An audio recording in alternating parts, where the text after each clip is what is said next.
Good afternoon, everyone, and welcome. Thank you for registering for this live event with Public Storage CTO Michael Brain. Today, we're going to be discussing their transformation from Oracle JDE to SAP S4 HANA Rise. My name is Emily, and I'm going to be your host today. I am joined by Ellen Robinson, who is our VP of Sales at SAP, Chris Rame, who's the VP of Sales at Selexion Consulting, and of course, Michael Brain, CTO of Public Storage. Michael, if you wouldn't mind, I'd like to go ahead and pass the stage to you to give yourself a brief introduction. And thank you for being here. Thank you, Emily. Happy to be here. My name is Michael Brain. As Emily said, I'm the CTO for Public Storage. I've been at Public Storage about 5 years. Prior to Public Storage, I was the CIO for Tapestry, which would be Coach, Kate Spade, Stuart Weitzman. And prior to that, I was the retail CIO for Luxottica. Excellent. Thank you for that introduction. As we start, I'd really love to hear specific business cases that led Public Storage to engage in looking for a new ERP solution. Sure. Public Storage was coming from a JDE environment, and this was an environment that had certainly served the company well at that time.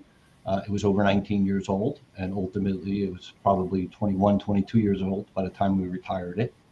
But it was beginning to not meet the needs of the business, and it was not an upgradable product. It didn't have an upgrade path. It was going to require a re-implementation one way or another, and it was coming end of life.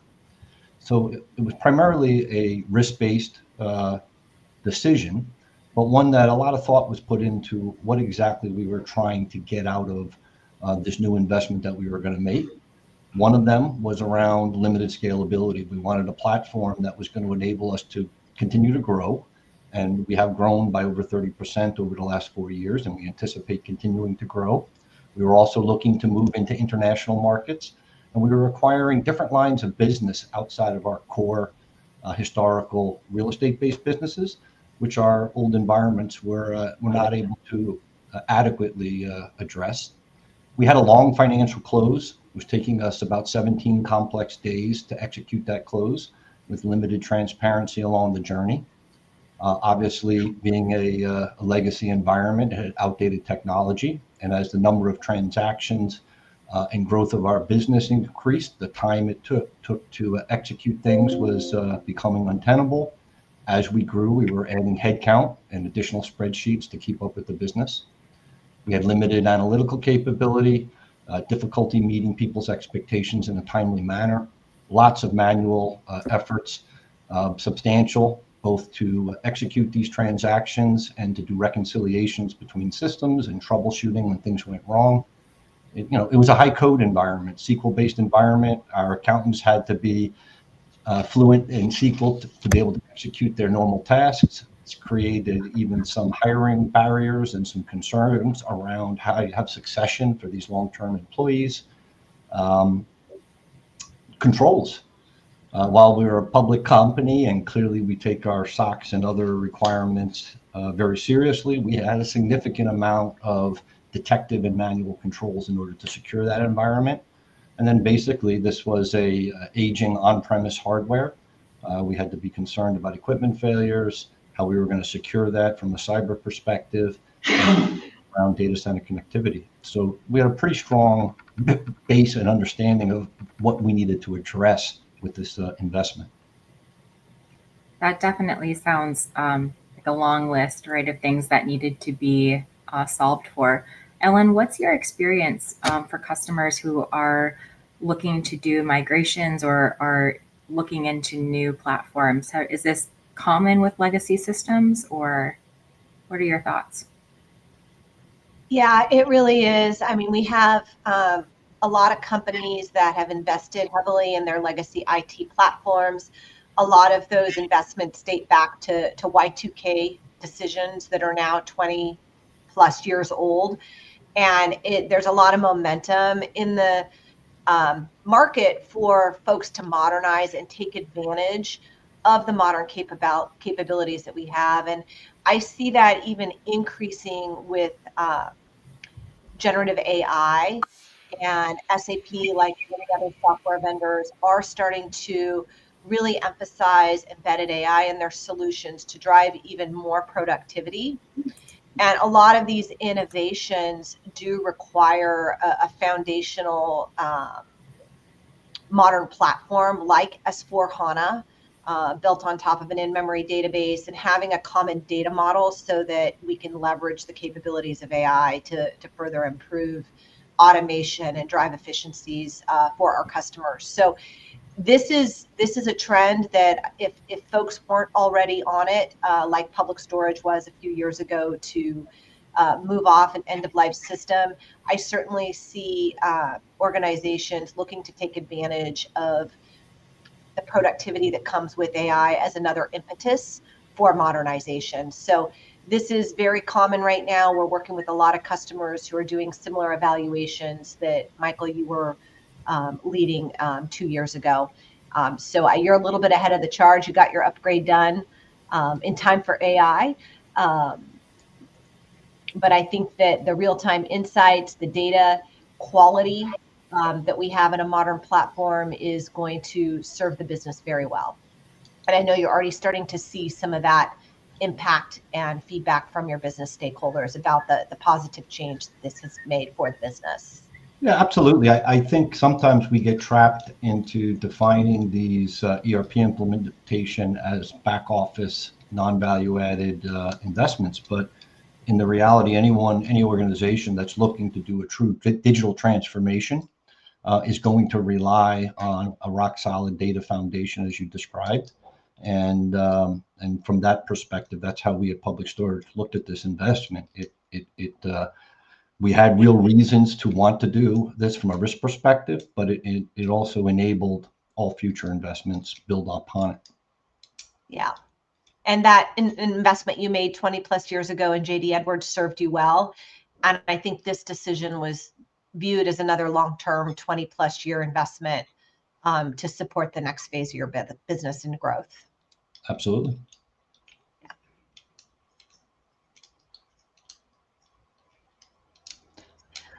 Michael, I know that we've spoken about the feedback from your business stakeholders. I think our audience would be really interested in hearing some of that. We can talk about more what the selection process was and what your evaluation process was like and how the implementation went. But I think starting with the end in mind and the business outcomes you're able to achieve, maybe you could share with our audience a few of those key milestones and accomplishments that you've seen already from being live on S4. Yeah, I think just like you said, to start with the end up front, any kind of investment of this kind is potentially disruptive to an organization. It takes a certain amount of resources and management attention to be successful. It certainly takes an investment of financial capital and human capital to deliver.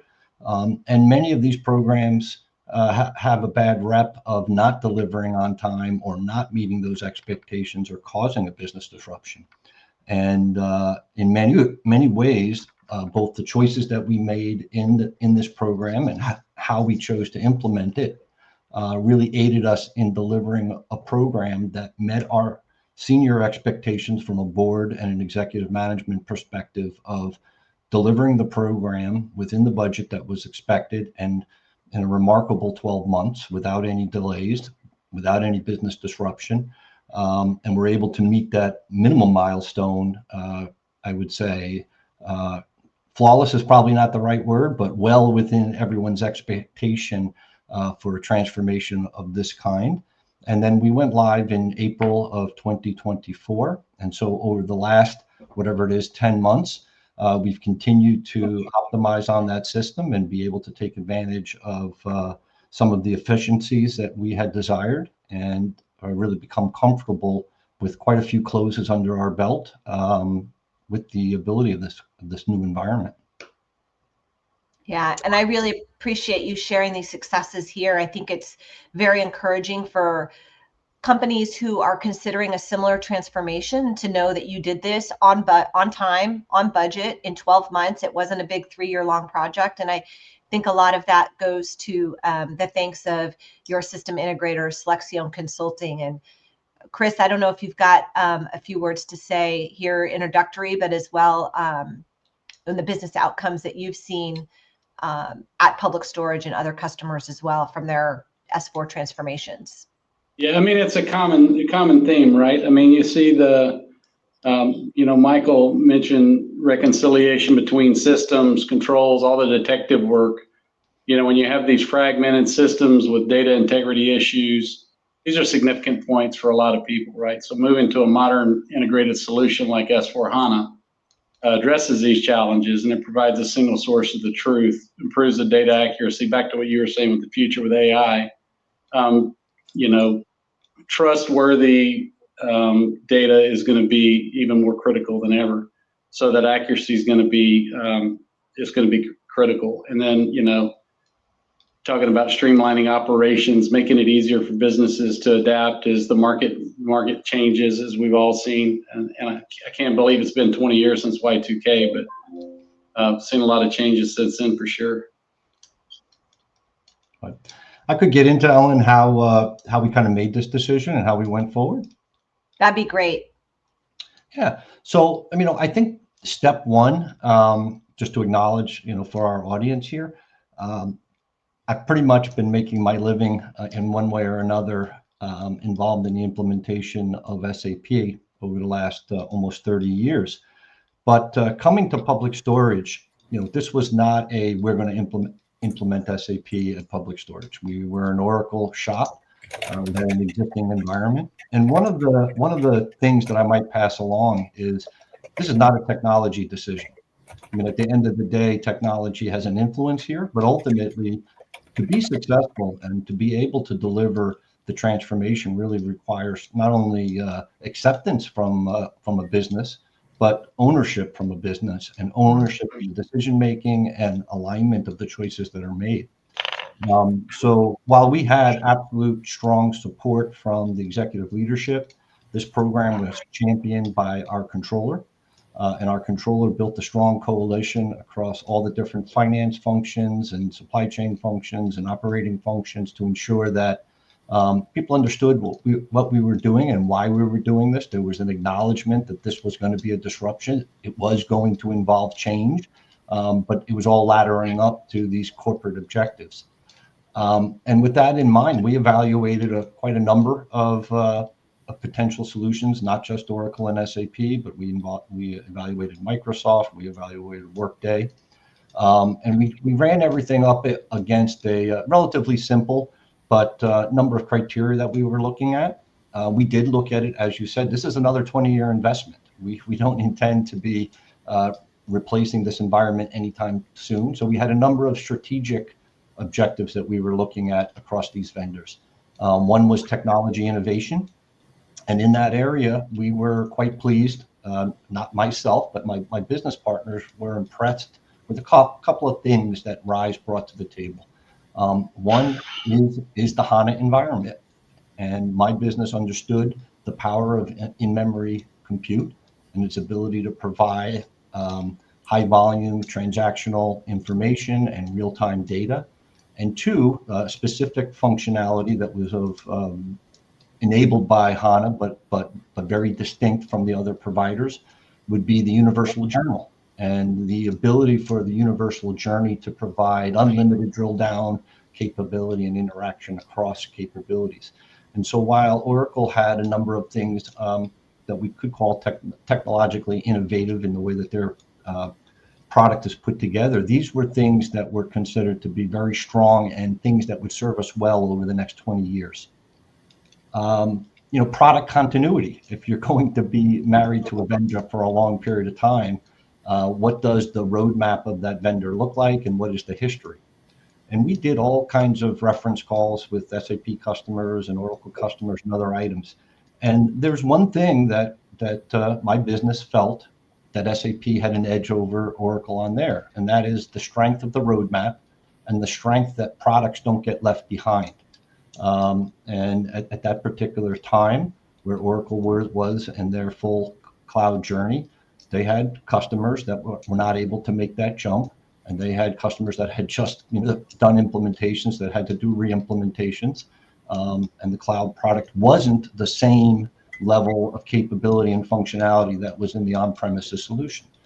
Whereas when we assessed the capabilities not only that we needed, but the capabilities that we thought we would need, we had much higher confidence that what we needed was available in the SAP RISE solution. Existing relationships. We had a long existing relationship with Oracle. We had lots of other products that are Oracle. But from a partnership perspective with Selexion, we were also already using Google. And one of the things that was interesting to us, unlike Oracle, you have an opportunity to choose cloud partner with SAP. And we're already using services from Selexion and had successfully moved out of our data centers, and everything but the JDE environment was sitting with Google. So that was very interesting from a strategic perspective for us and lined up. We had a number of tactical items that were important. Deployment options. We kind of talked about that a little bit. We had the option of how we chose a cloud provider with SAP that wasn't available with Oracle. We also had a private cloud available. It wasn't SaaS only. It wasn't public cloud only. We had the opportunity to evaluate the difference between the public cloud and the private cloud, and really gain confidence that we were going to be able to choose a solution that met our needs and wasn't going to cause us difficulties or regrets during the implementation.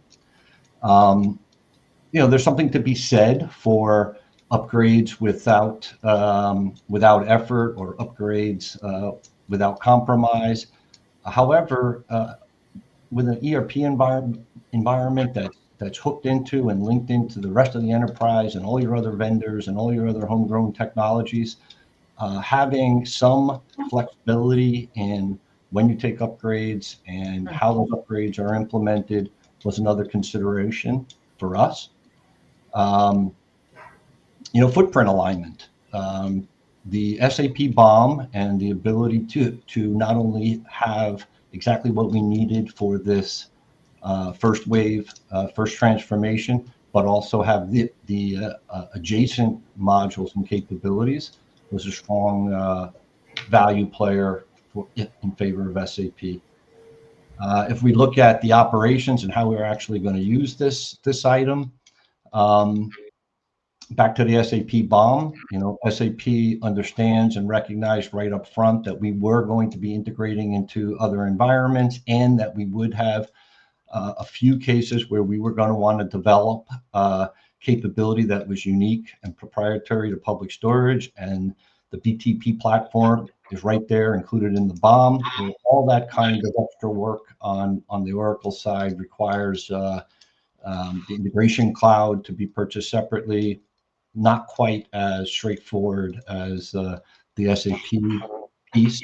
Adoption was one that we valued, and clearly there's some familiarity from our user group with the Oracle environment. Though we leveraged that up against the SAP best practices, my business felt that having some structured processes would be an impetus to drive the change that we were looking for to streamline our operation. And we really steered into, we're looking to change, we're looking to transform. If we replicate everything the way that we do it today, we're going to end up with a 17-day close. So how are we going to start with an aggressive goal in mind? We want to get that closed down to 5 days. How are we going to leverage what many other thousands of other SAP customers use in order to drive that in an efficient and effective manner? And then reporting. We were really looking forward to leveraging a solid, strong chart of accounts like SAP provides, versus the infinite flexibility that we had experienced before with Oracle, and combined with the Universal Journal, the ability to have improved subledger accounting and advanced analytics. So those were just a flavor of the kind of detail and how we kind of laid out why our business became very, very confident that SAP would be the right choice for the organization. This is great, Michael. Thank you so much. And I think just for our audience's benefit, to recap a few comments there. Very successful project you've had with this S4 transformation in RISE, on time, 12-month project plan, fully live, no major hiccups, normal project hiccups along the way, no issues. But I attribute a lot of that success to a couple things. First, your leadership and experience. You've been an incredible asset for Public Storage to lead this with the many previous projects you've done that are similar. And I think for customers who are considering a transformation like this, it's very helpful to have someone on the team who has been there and done it before and knows how a project goes, because you need that leadership and that experience to pull off a project like this and have it successful. So I think that's a key ingredient.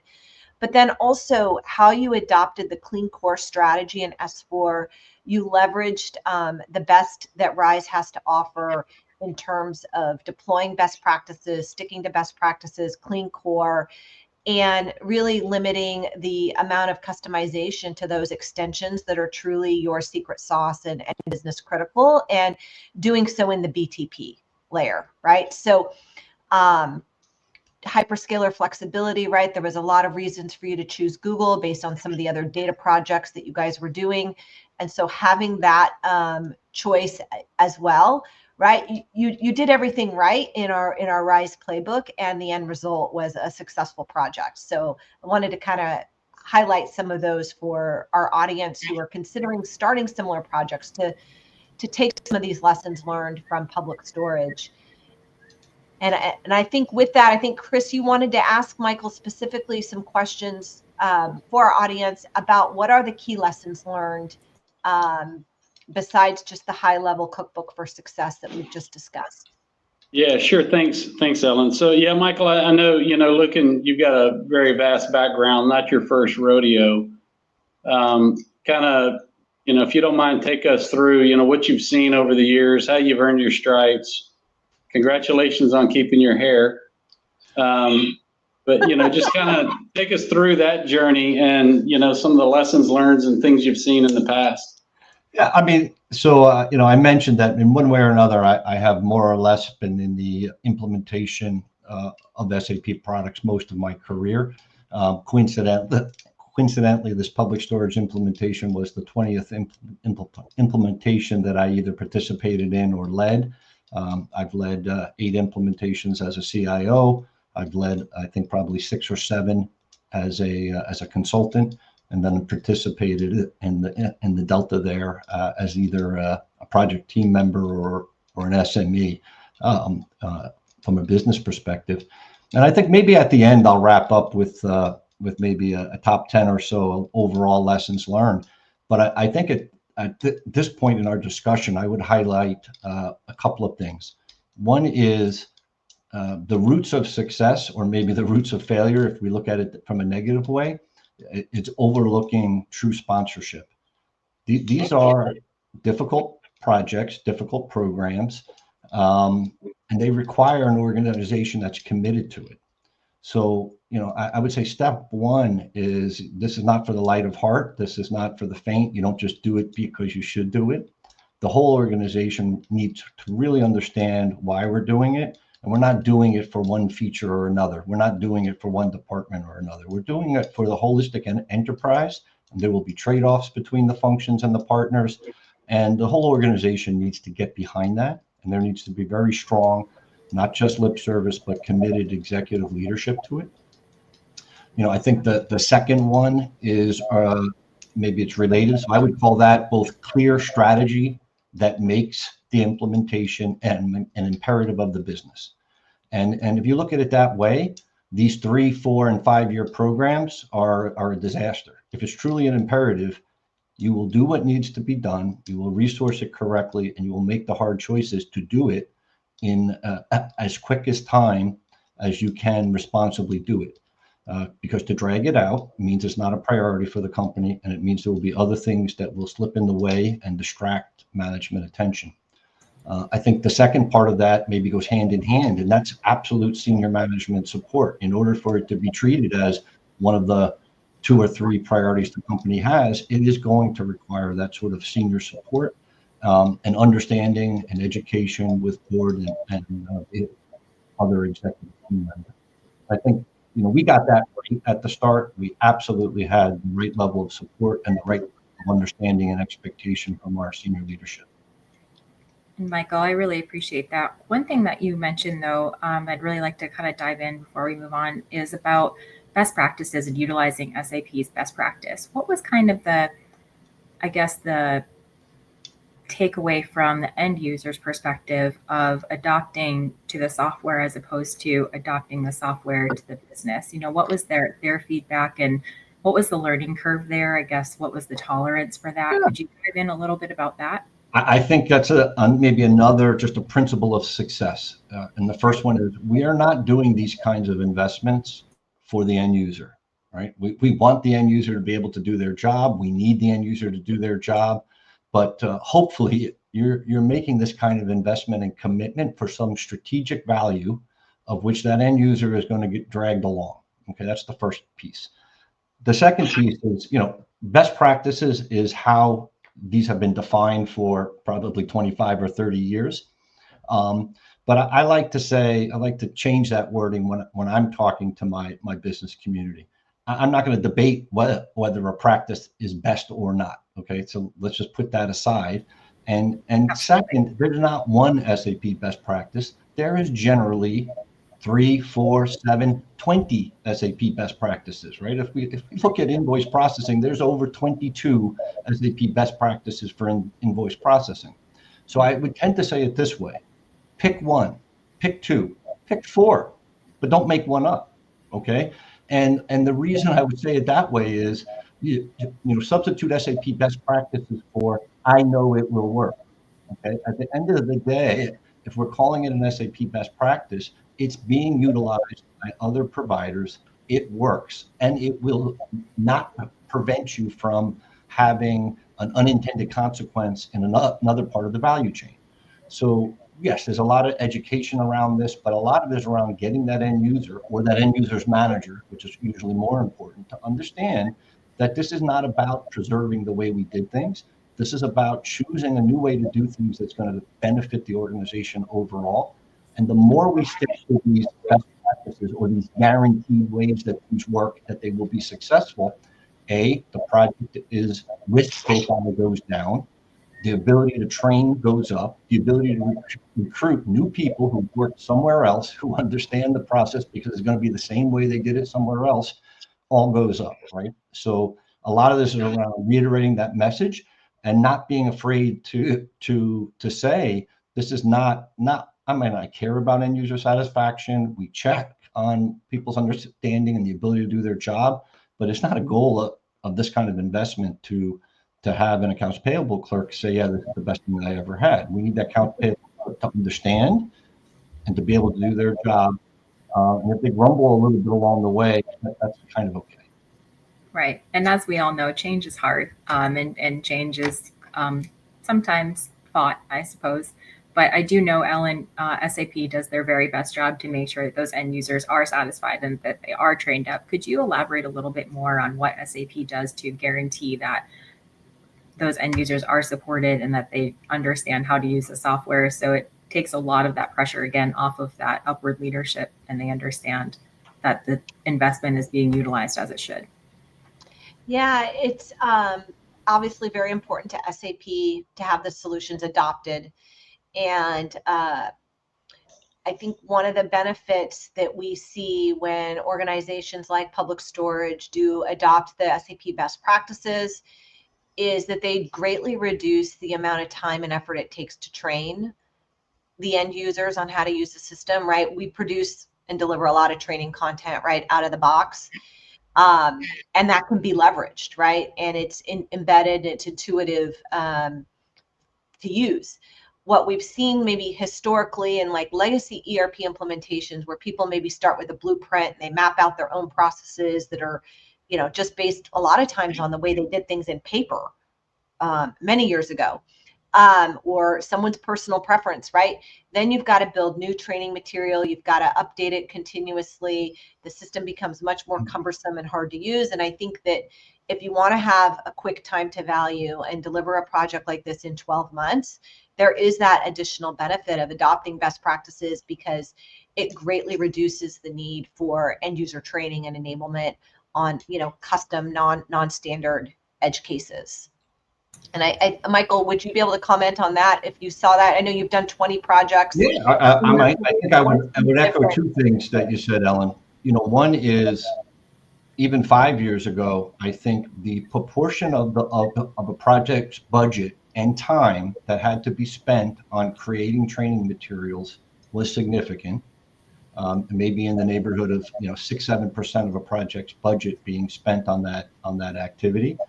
And my experience, it's not that in the last decade SAP training hasn't been strong, but my experience with RISE and the breadth and the quality of the training and the reusability of training that's out of the box was really dramatic and a project accelerator for us. We were able to leverage some very minimal SAP consulting to execute our training plan and very minimal internal resources and able to absolutely leverage the majority of our content coming from our standard functionality, which also allows it to stay updated. So it's embedded in the application, and as new people on board, the training is embedded in the application, in the workflow where they're going to use it, and it's updated and it's current. So a lot of pluses on the training and adoption side there, for sure. This is the area where SAP is investing heavily, even in beyond what we have now. We acquired a company called WalkMe last year, and their contributions to our training and adoption capabilities in the product are starting to be seen as well. They are a company that has historically been focused entirely on end user adoption. And as we start to embed that more into our solutions, this is an area where SAP is investing more to make this even easier and faster for customers to adopt the capabilities in RISE and other products as well in the SAP portfolio. So it's critically important in this world of quick innovation and change that we are able to enable our users to quickly adopt the capabilities. That's absolutely important. And Michael, you've mentioned a few times, you've been involved in 20 plus ERP projects. Chris, I know that you come from the services background as well, so you've also seen your fair share of implementations and projects. Michael's kind of given his perspective, but from a services provider, what would you suggest in terms of an ERP implementation, setting up, making sure that your teams are successful and in that meticulous planning piece of it? And then also I wanted to go back a little bit between the relationship of SAP and Selexion, because Michael, I do believe that something called max attention was utilized. So Chris, if you could even I'll just talk about how we ended up with SAP and Selexion partner on this project. Sure. So like the software, we had a selection process. We had a lot of internal discussion and alignment on how we were going to execute this project.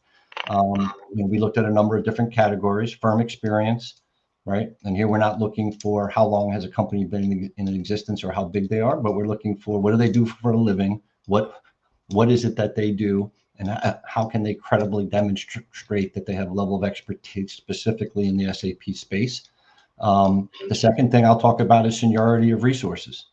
And here's one thing that I think both SAP and Selexion has in common, and that is they don't use a leveraged model. Okay, and what I mean by that is you're not getting a principal who shows up who has maybe 10 years experience and a number of junior resources that are essentially maybe learning on your project. You're getting, everyone on that team has 10 plus years of experience, maybe 15 years of experience, multiple full cycle implementations under their belt, appropriate industry knowledge to be credible to your business partners.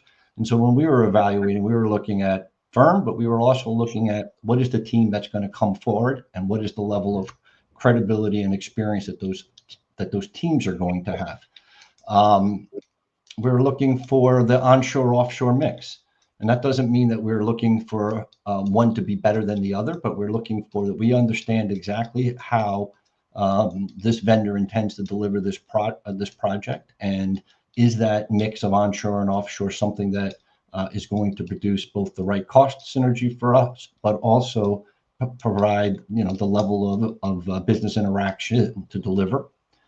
Fractional billing, put that on the table, right? Some people will come to the table and promise you a portion of a resource's time for a period, and that certainly looks like it might drive the cost down.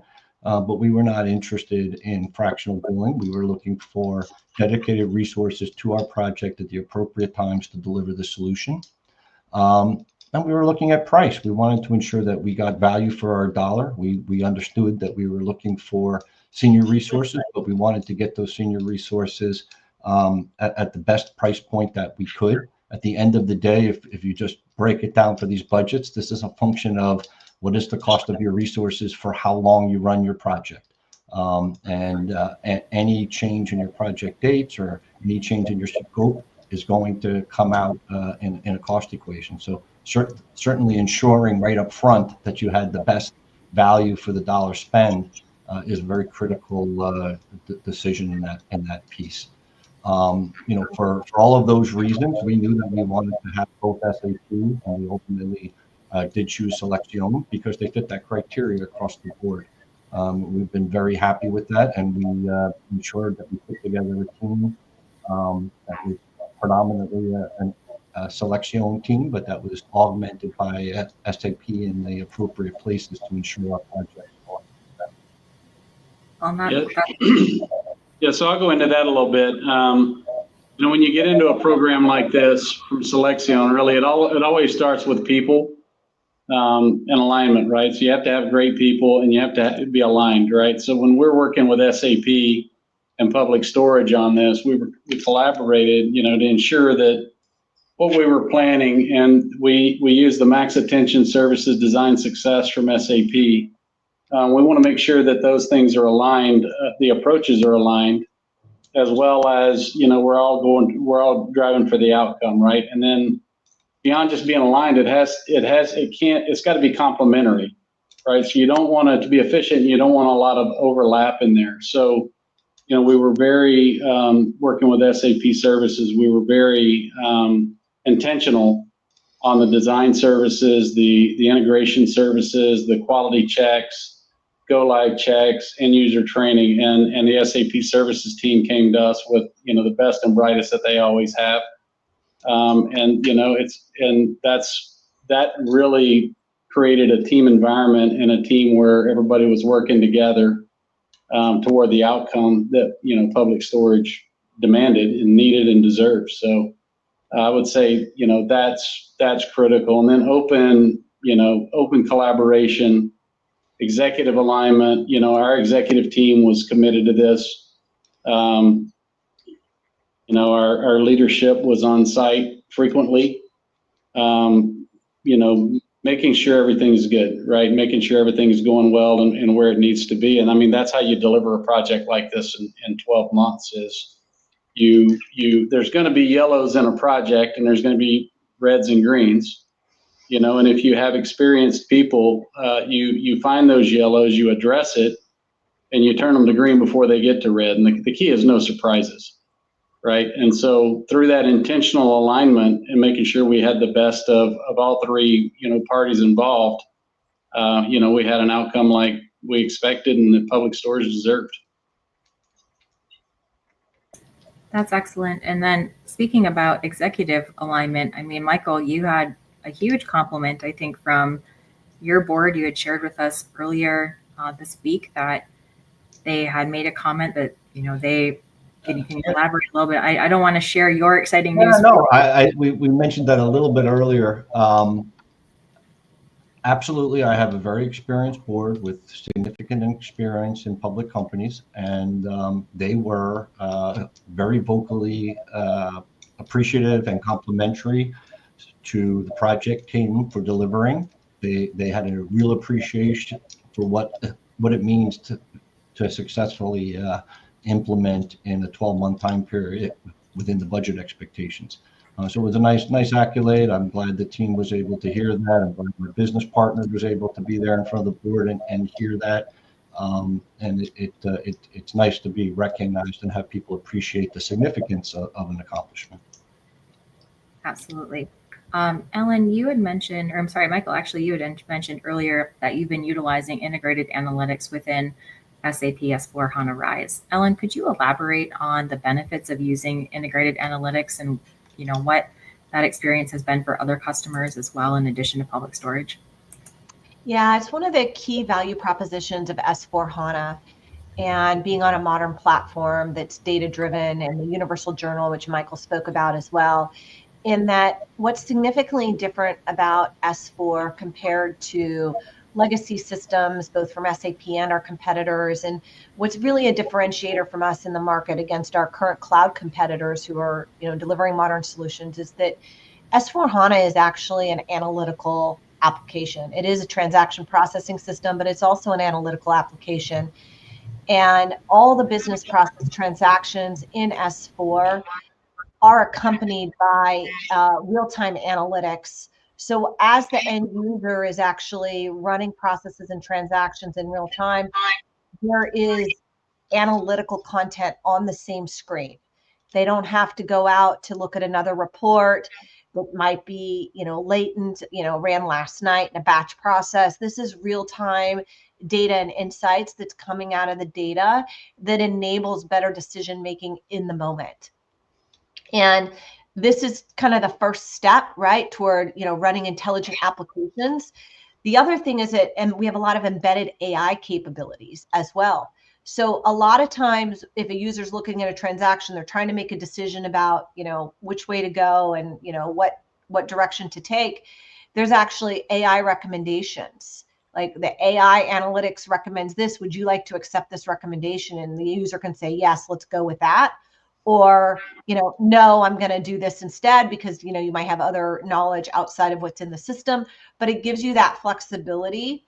And that's only going to continue to improve what the data can help guide users to a decision process. And I think it's a big difference what we see from customers who maybe on legacy platforms, they spent most of their time extracting data, doing manual efforts to massage that data in order to come up with insights to enable themselves to make a decision on how to respond. That's a very lengthy process. So what S4 really does is condensing all of that time, because the analytics are served up on a silver platter to the end user right when they need them in the moment to make a decision. And then they can actually process that business process in real time in the system as well. So it's a dramatic change in how people work, and it is reducing a lot of effort that organizations were previously throwing bodies at to do. And Michael, you alluded to this as well. As you continue to grow, you were having to increase your headcounts to support that growth. And I think that when you have, intelligent, analytical-driven transaction processing systems, that just eliminates that need to add additional headcount to support growth and business scalability. Absolutely. Real-time analytics is something that is key in keeping our operations running, I think, especially when it comes to supply chain. And Michael, I do apologize. My as technology will have it, right? My internet cut out there a minute, so I may have missed this. But if you hadn't touched on the supply chain and how this has positively impacted that, and how you've been able to use real-time analytics and integrated analytics to benefit that. Yeah, and our business is a little less supply chain focused, but we do have 3,000 plus properties that are passing inventory and goods movements daily to our organization. We have to replenish products at those locations, and with the robust interface that we were able to build and the ability to process those goods movements and improve our forecasting ability to replenish products for those locations. And that's been a big win for our organization. That's excellent. And then you mentioned earlier as well that you've gone from 28 to 12 days and you're aiming for 5. How has that impacted just overall, your financial reporting and capabilities there? I think there's a, the organization went from shock of we'll never be able to do 18 days to I think some pleasure at realizing that we are able to cut a third of that time off already, and we have an ambitious goal this year to be able to drive that down closer to the 5 days, which is our ultimate target. And I wouldn't call that a stretch goal. I believe the teams have a clear line of sight on how they're going to do that, and a lot of that is around process change, right? The technology enables it, the system enables it, but that is taking a good hard look at the steps in the close and what can be eliminated, what can be simplified, what can be automated. So we're looking forward to some continued progress in that space. That's really great to hear. I know you'd also mentioned that you'd give maybe some high-level bullet points there. I'd really be about lessons learned, but I'd really be curious to say, or understand what are the 3 key takeaways as you've done multiple ERP implementations from this one specifically that you would recommend for people who are looking either at migrating from another solution and or doing their upgrade from ECC. Yeah, we spoke earlier about making sure we had clarity of purpose for why we're doing this and what the executive sponsorship might look like. I would say another one is when you're putting together your teams, do we have the right leaders from the business, from IT on the project? And almost by definition, the right leaders are people you can't afford to give up from their day job. Right? So it's forcing that conflict and that tension that if this is important, we need to make sacrifices elsewhere to get the right people on the program without compromise. Related to that is full-time employees. It's not always possible to have completely full-time employees, but a program like this needs resources that don't have conflicting capabilities. At Public Storage, we were able to get a few time employees. The majority, I would say 80% employees, and a few people who had to do it on part-time. And I wish we were able to get more of those people to be fully dedicated, because it's a force multiplier. So making those hard choices to dedicate people, backfill, business roles for the duration of the project, all will add to the success of the program. I think you have to go in that this is a process re-engineering effort. This is going to involve change that you're trying to optimize for the company. You're not trying to optimize for a function. We hit on that. Managing scope in the program. This is not the time to belly up to the all-you-can-eat buffet. This is the time to ensure that we are very, very clear about what we want to eat and where we're willing to make trade-offs in this first implementation. There can always be a second no. And I would argue I'm always looking for, 1 or 2 things that are going to produce real value for the organization. And then the rest of the things, I want to make sure that we are doing the re-engineering, that we move forward. Because other items will have their own business case, and it'll be more clear why you're doing them after the first go live. So if you have a fast follow to deliver something that is going to produce a lot of efficiency, there's nothing wrong with saving that for the second wave. It makes your project more viable, more predictable that it's going to deliver on results. And you're kind of digesting the change over a period of time. Talking about change, very often you will discover you want to change some business processes in the company. But you can try to change as many of them as possible prior to the implementation. Things that are not system dependent, making those changes, measuring that they actually occurred and stuck prior to the go live, reduces the risk on the go live, reduces the amount of change that's going to occur on the go live date. Data, I know you had a question around data conversion. There's no magic answer to data conversion. Every organization needs to look at the state of their current data, but there will be a couple of items, right? You either have gaps in data that need to be created, need to be filled in advance. You have transformation of data that needs to occur. And the organization needs to go line by line through these and make the determination. Are we doing this in the legacy system and it's going to convert over? Or are we going to do this at the point of conversion, or are we going to do it post-conversion? The one thing I would just say about conversions is, do it early and often. So it's not a one-time activity. In our program, we were converting data and practicing our data conversions 6 months prior to go live. I believe we did at least 5, maybe we did 6 conversions. Because through the rehearsal and the practice of those, you're both ensuring that those difficult decisions are being made, hopefully in advance, and that you're documenting that practice and people get comfortable with it and you're able to execute. But minimizing, we talked about not doing, no one say minimizing. We don't do modifications. There's no core modifications, not in any program I've been involved in a decade and a half at least, right? So there is no reason to accept that you're going to do any kind of core mod. If we go to enhancements that you're going to build, yes, there'll be viable reasons why you want to enhance something, but it should be a very, very high bar.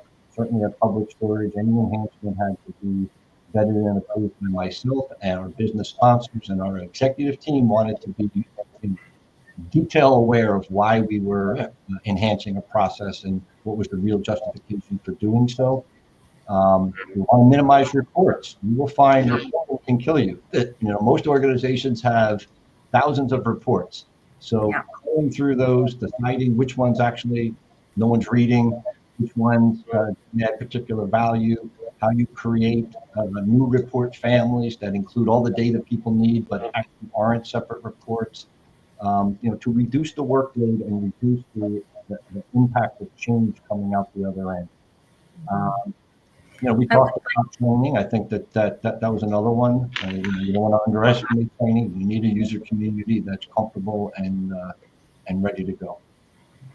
Circling back to the reporting piece of it, I've got kind of a twofold question here, but for the first part of it, how has that affected your audit costs? When you're looking at reports and your dashboards and so forth, has that had an impact on auditing? Have you been able to reduce that? I'm not going to speak to whether our audit costs have gone down or not, but I would say the confidence that our audits are going to be successful is absolutely been a massive improvement. We have been able to automate a drastic and significant number of what were manual controls.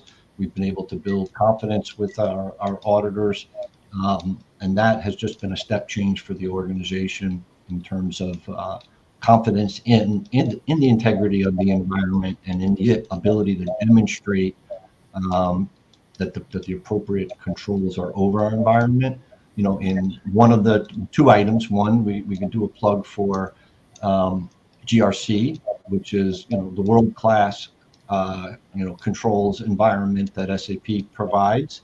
I think it's difficult to argue that that's not truly a world-class tool set to manage in that environment. And then in our case, migrating to a role-based environment. So in this case, in our JDE environment over time, we probably had 300 individuals, each with their collection of access to the system that all had to be validated and monitored and ensured. But moving to a real role-based system gives us not only the benefits and control from a control perspective, but streamlined and allows us to automate onboarding new employees, or when employees change jobs and roles, being able to ensure they have the appropriate access to do their job and not any access that they shouldn't be entitled to. Absolutely. That's very important, and that's huge. I just know from past experience, right, when especially from a learning management piece of it too, and assigning out courses, role-based security can play a huge impact on your productivity too. The second part of that question, you had talked about backfilling and having full-time employees. When you were selecting a partner, did any consideration go into bringing in extra resources from that partner when you were looking at the resources that they had to come in and maybe help support or even backfill those roles in a temporary capacity? That's a good question. I think to be direct, if I break that into two chunks, there are partners out there, there are consultancies out there that will, claim that they can, throw bodies at your project to make up for the lack of your internal resources. That's a big fat lie. That does not work. That doesn't really do anything for the organization other than increase the cost structure and increase different challenges. So from getting the current work done, we did onboard some resources, but we onboarded resources through temp agencies at an appropriate cost structure to be able to backfill business people that needed to be on the project. And then from a consulting perspective, I think that's back to the argument of ensuring you have senior resources that have both the industry domain knowledge and the product experience and the project experience, that they can become leaders for your internal team who, 99% of the time, this will be the first and hopefully the only time that they ever do a software implementation of this size. And they're able to have partners that they can trust, that they can lean on, who can educate them and lead them down the path for what is, a challenging, 12-month experience with constantly learning new things and constantly having to have faith. And we need faith in the partners to be able to execute that. That's really great feedback. And actually, that's a great segue. So we do have a couple of questions from our audience here. One being, how well do you feel that your project team collaborated with Selexion Consulting as well as SAP to ensure the success of the project? Yeah, I would just maybe break it into two chunks. There is collaboration from a implementation approach and collaboration from a schedule and from a workload and from a planning perspective. And I think Chris mentioned that earlier. I think we were exceptional at ensuring that everyone had a seat at the table, that leverage all the experience that SAP has in doing these implementations and our vendor, and we were able to put together an appropriate plan that was right for public storage, that was aggressive enough to not waste money, but not so aggressive that it was foolish. So I think we definitely were able to leverage our partners in that context. And then, in the actual implementation itself, whether it's the individual SAP consultants or the individual Selexion consultants, that is the bread and butter of getting these projects down, right? At the end of the day, it's not a name. You're not getting, you don't have success because you have a marquee banner behind your consultant. You have it because of the individuals who show up and work with other human beings every day to get a job done. And that's part of what you're trying to vet out. Who's the right fit for your organization? Who's going to deliver resources that are going to have that kind of skin in the game and that kind of empathy for your project team to be able to work with them and lead them through. Is there conflict? Of course, there's got to be conflict. If there wasn't conflict around, is this going to work? Is this the right solution? And you have to have governance processes and escalation paths to be able to, ensure the right decisions are being made and reinforce why we're making those decisions. But we're very pleased. That's really good feedback. And I think, collaboration, again, to your point, is key. And teams can play a big impact on that. You had touched briefly about data migration and making sure that it's validated and so forth. Another question we have was, how hard was it for you to transform your data from Oracle JDE into a SAP, or even just in general, a non-SAP system? And did you use any migration tools or ETL tools during that process? That's a good question. First, I think that you have to acknowledge that every company and every organization will have its unique challenges. In our case, we did have some problem areas that would probably be unique to us. But I often find it's less about moving from a legacy environment to a current environment, right? The tools exist. We did not purchase any additional tools. We used all of the tool sets that were provided through BTP and SAP to be able to execute this. But your primary gaps are going to be, you want data that doesn't exist today. It's not that SAP wants that data, it's you want it. You want this data because you want to make changes to your business process for improvement. Now you need to create it, or now you need to derive it, right? So I would think of it less about the technical conversion from one system to the other, and more from the business perspective of what is the enrichment of data that's going to be required to achieve the outcome you want.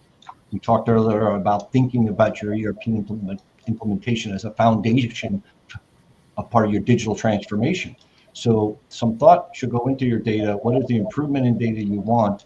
And there's difficulty in that, but it's a byproduct of what you're doing. It's not because you're doing implementation. That's really good feedback. Thank you. And last question that we have here is, what's next for Public Storage? And when the four of us were chatting here, it's such a household name, right? Like you have a locker, Chris and Ellen have both utilized Public Storage in the past. So from a transformation standpoint or acquisition or technology standpoint, if you can, what's next? What's coming down the pipe for you? Yeah, I mean, we're talking about digital transformation, and certainly that's what we're most excited about at Public Storage. We are industry lead-in. I would say we are the leader in digital adoption. Everything from how a rental occurs online to how that acknowledges to contactless opening, closing doors, and all those types of things. So all of that is safely riding on this SAP foundation. Specific to our SAP environment, we are moving forward, as we said, with some minor tweaks over the next year to achieve a better and quicker close. We're also looking at how do we leverage SAP's roadmap and start really taking advantage of the AI capability embedded in the SAP products. That's and awesome. I know also, Michael, you recently purchased some of our cloud application services, which are complementary to the RISE offering. And I think that that's a great roadmap for you guys as well to further release your burden of doing non-value add administration and focusing on the business process improvements. Absolutely. Yeah, that's really exciting to hear. Before we move to our closing remarks, Ellen, Chris, is there any other questions or points that you'd like to chat with Michael about? There's a lot of wisdom in these words that we've heard today. So I think Michael's covered just about everything I've ever read or experienced about doing these transformations. And more than anything, I just want to thank you, Michael, for spending the time with us. Thank you for your partnership. And man, I tell you, I hope this reaches an audience that I know it will, and will help people in a similar situation that you were in, I guess, over the last 20 years. You packed a lot in years, man. Thank you, Chris. Appreciate it. Great. And Michael, I just want to tell you thank you so much for your partnership. I remember when we first met at the very beginning of your software evaluation and some of our early conversations, the RISE offering was still new then, and I know you were skeptical of it being new and you having a long history with SAP and wondering if this was truly the right path for SAP, and it took a little bit of a leap of faith, but nothing makes me happier now to see your success on the RISE platform and see these incredible business outcomes that you've been able to deliver for Public Storage, the accolades you've received from the board, and just your willingness to move forward with SAP and our strategy and help demonstrate when you do follow all the best practices, the reference architecture, the clean core strategy, the incredible outcomes that you can deliver for your business. And just nothing makes me happier than seeing your success here today. And thank you so much for partnering with us on this transformation. It's been great working with you and your incredible team. You've got a great team behind you. Yeah, thank you. I wouldn't call it a leap of faith. I think that we did a lot of due diligence, and I thank SAP for really participating and working to be able to show us that RISE was the right solution for us. I have a saying with my teams that often we get confused with something that's hard and whether or not it's possible, right? And hard, we can all sign up and say, what do we have to do here to make this work? if we're debating whether or not it's possible, can be a challenge. And I would just say RISE is totally possible, right? We're a $5 billion business. We have several hundred legal entities. We have over 3,000 properties. So it's possible. I'll throw that out on the table. And it's just a matter of how do you orchestrate your plans and marshal your resources to be able to get it done in your organization. On behalf of this team, both a huge thank you to you, Ellen and Chris, for representing SAP and Selexion. Michael, could not send enough thank yous your way for taking the time out of your day to meet with us and to talk about your experience. For those of you who are watching at home, there will be a QR code if you'd like to learn more about SAP S/4HANA RISE and starting on that journey, or if you have any questions for us here at Selexion Consulting. And with that, I'll go ahead and end today's session. But again, thank you everyone for joining, and we really appreciate it. We'll talk to you soon. Thank you so much. Bye now. Thank you, Emily. Thank you. Yes, great job, Emily. Great job, Michael. Thank you.